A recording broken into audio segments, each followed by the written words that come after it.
नमस्कार दोस्तों, मैं doctor Ayush Jain, consultant laparoscopic and general surgeon. पिछले अंक में हमने देखा यह वही रावण था जिसने एक बार कुंभकर्ण को परस्त्रियों को मात समान मानने की सलाह दी थी और अभी उसी की सम्मति पर आवरण आ गया था। सीता जब विनती से नहीं मानी तो कामांध रावण ने उसे डराकर वश करने की चेष्टा की। संध्या हो चुकी थी और अंधकार व्याप्त हो रहा था। वह अपनी वैक्रीय शक्ति से वहां पर उपद्रव करने लगा। उसने अपनी विद्या शक्ति की विक्रिया से उल्लू का बोलना, सिंह गर्जना, गीदड़ का रोना, सर्पों के फुत्कार, भूत पिशाच के भयंकर अट्टहास्य जैसे कई उपसर्ग किए। पर सीता की धर्म में अडिग श्रद्धा थी। वह आत्मज्ञानी स्त्री थी। वह अपने शील धर्म पर प्राण न्यौछावर करने के लिए तत्पर थी। उसके इस शील के प्रभाव से रावण जैसा महापराक्रमी राजा भी उसे विचलित नहीं कर सका। सीता की धर्म दृढ़ता और शीलवानता के समक्ष रावण के उत्पन्न सारे भय विफल हो गए। पूरी रात्रि इसी प्रकार बीत गई। रावण ने अपनी विक्रिया समेट ली और दुखी होकर वह वहां से निकलकर अपने भवन में चला गया। प्रातःकाल ब्रह्म मुहूर्त में लंका नगरी के मंदिरों में शंख और भेरी का नाद होने लगा और मंगल आरती गूंजने लगी। प्रभात के रंगों से सुशोभित पूर्व दिशा मानो कुमकुम के समान लग रही थी। सूर्य की पहली किरणों ने लंका नगरी की वापिका और कुंडों के कमलों को विकसित कर दिया था। रावण का भाई विभीषण सुबह देव पूजन के लिए गया। कई वर्षों पूर्व जब विभीषण ने जनक राजा और दशरथ राजा को मारने का निश्चय किया था, उस कार्य के पश्चात उसे गहरा पश्चाताप हुआ था और उसी घटना के पश्चात वह और ज्यादा गहराई से धर्म अभिमुख हो गया था। देव दर्शन के पश्चात जब विभीषण रावण से मिलने जा रहा था तो उसने देव रमण उद्यान में एक स्त्री का रुदन सुना। वह उसके पास आया और पूछा, हे पत्रे, तुम कौन हो? तुम्हारे इस प्रकार रुदन का क्या कारण है? अपना वृत्तांत तुम मुझे बताओ, मैं परस्त्री सहोदर हूं। विभीषण की बात से सीता को उस पर विश्वास हुआ और उसने कहा, बंधुवर, मैं जनक नरेश की पुत्री, भामंडल की बहन और राजा दशरथ की पुत्र वधू और रघुकुल नंदन राम की भार्या हूँ। मेरे भर्ता राम मेरे देवर की मदद को गए थे, तब इस दुष्ट रावण ने मेरा अपहरण कर लिया। भाई, मुझसे बिछड़े राम अपने प्राण त्याग दें, उससे पूर्व मुझे वहां उनके पास छोड़ दे भाई।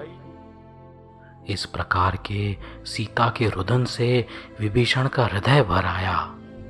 वह शीघ्र ही महल में आया और भाई से बोला, हे भाई, सर्प के समान विश्वरूप यह परनारी को आप यहाँ पर क्यों लाए हैं?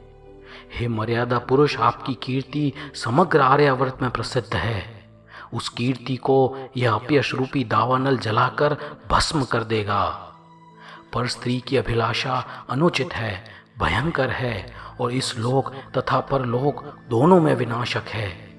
भाई, आप तो मर्यादा को जानने वाले विद्याधरों के अधिपति हैं, तो फिर इस जलते हुए उल्का पिंड को क्यों अपने हृदय पर रख रहे हैं? पर स्त्री नरक का द्वार है। विभीषण की बात पर कामांध रावण ने कहा, विभीषण, इस पृथ्वी तल पर ऐसे कौन पदार्थ हैं जिसका मैं स्वामी नहीं हूं? तीनों खंड मेरे अधीन हैं, अतः स्त्री मेरे लिए परस्त्री कैसे हुई? इस प्रकार मोहपाश में बंधा रावण कुतर्क देने लगा। उसके यह कुतर्क सुनकर बुद्धिमान मंत्री मारीच ने कहा, हे दशानन, लोक का वृतांत जानते हुए भी आप ऐसा कार्य क्यों कर रहे हैं? यह सब आप मोहवश कर रहे हैं। आपको इस कार्य में हित का विचार करना चाहिए। विभीषण ने भी कहा, भाई, इस प्रकार की हीन दृष्टि कुल के विनाश की नींव लगाती है। आप अब भी सीता को लौटा दें, बात सुधर जाएगी, अन्यथा यह निमित्त दुर्भाग्यजनक होगा। मंत्री मारीच और विभीषण को अपनी इच्छा के विरुद्ध जाते देख और अपने कुतर्क को ना स्वीकारने के कारण रावण का क्रोध बढ़ने लगा। उसने कहा, अरे ओ भीरू कायर, क्या तुम्हें मेरी शक्ति का भान नहीं? वे वनवासी भूमि मनुष्य राम लक्ष्मण मेरे समक्ष क्या हैं? मैं क्षण मात्र में उन्हें काल के मुख में पहुंचा दूंगा।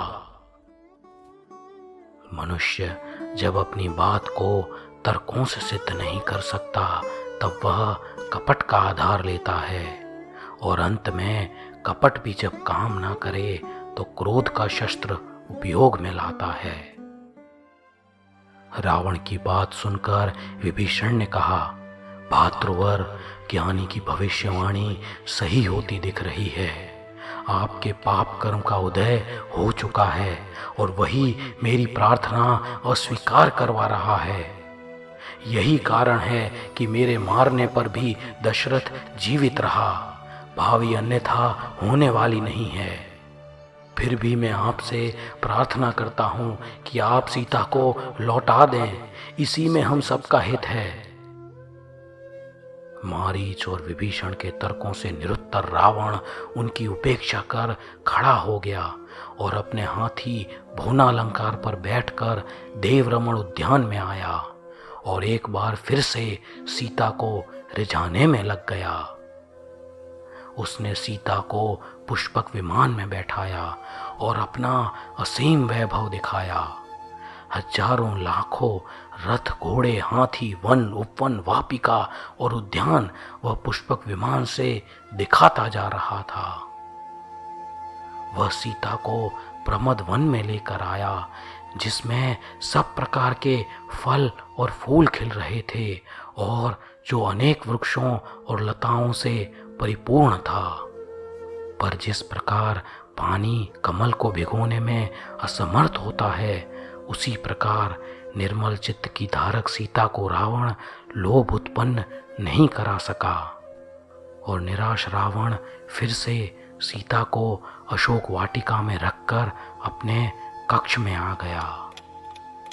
इसी प्रकार दिन बीतते रहे। रावण प्रतिदिन अशोक वाटिका में दूती को भेजकर सीता के विषय में पूछता रहता था। दूती आकर बताती, हे देव, वह तो आहार छोड़कर बैठी है, न वह खुद कुछ बोलती है, न शरीर की कोई चेष्टा करती है और ना ही हम पर दृष्टि डालती है।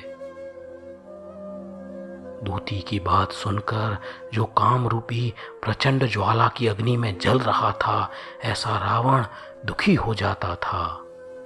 वह गर्म लंबी सांसें छोड़ता रहता और शोक करता रहता था। वह रत्न जड़ित फर्श पर लौटता रहता था और चंदन का लेप करता रहता था, पर उसका हृदय जैसे शून्य हो गया था। उसे अपना शरीर जैसे अनुभव ही नहीं हो रहा था। वह क्या करे, किस प्रकार सीता को मनाए?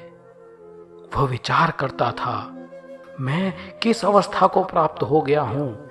मैंने दुर्गम समुद्र के मध्य में रहे बड़े बड़े विद्याधर राजाओं को जीता है। विद्याधर राजा इंद्र और वरुण को अपने अधीनस्थ किया है। इस समय ऐसा क्या हो गया है कि मैं मोह के द्वारा भस्मीभूत हो रहा हूँ। इस प्रकार हजारों राजाओं को अपने वशीभूत करने वाले रावण को काम रूपी शत्रु ने अपने वश में कर रखा था। रावण इस प्रकार कामाग्नि में तड़पता रहा और दूसरी तरफ विभीषण ने राज्य के मंत्री मारीच और अन्य वृद्ध मंत्रियों के साथ आगे की बात पर विचार करना प्रारंभ किया।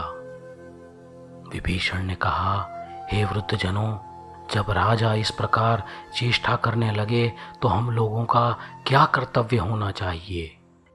यह प्रश्न सुनकर मंत्री संभिन्नमति बोला, स्वामी, हम क्या कहें, सब कार्य उल्टे हो रहे हैं। रावण की दाहिनी भुजा के समान वीर खरदूषण मारा जा चुका है। विराध नाम का विद्याधर राजा, जिसकी स्थिति सियार के समान थी, वह अब सिंह रूप हो गया है। उसके पुण्य का उदय तो देखो कि वह लक्ष्मण की मित्रता को प्राप्त हुआ है। और वानरवंशी राजाओं में भी हनुमान का कद धीरे धीरे बढ़ रहा है।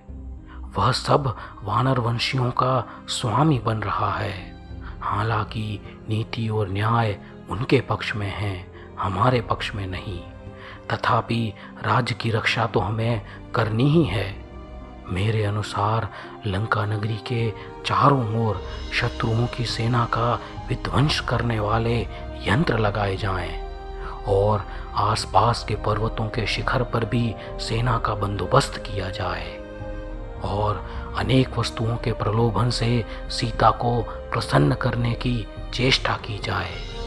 विभीषण ने इस विचार को मानकर अनेक विनाशक यंत्रों से नगरी के द्वार सुरक्षित कर दिए और अपनी समस्त विद्या के उपयोग से लंका नगरी को संभवित दुश्मनों के आक्रमण से रक्षण की व्यवस्था की।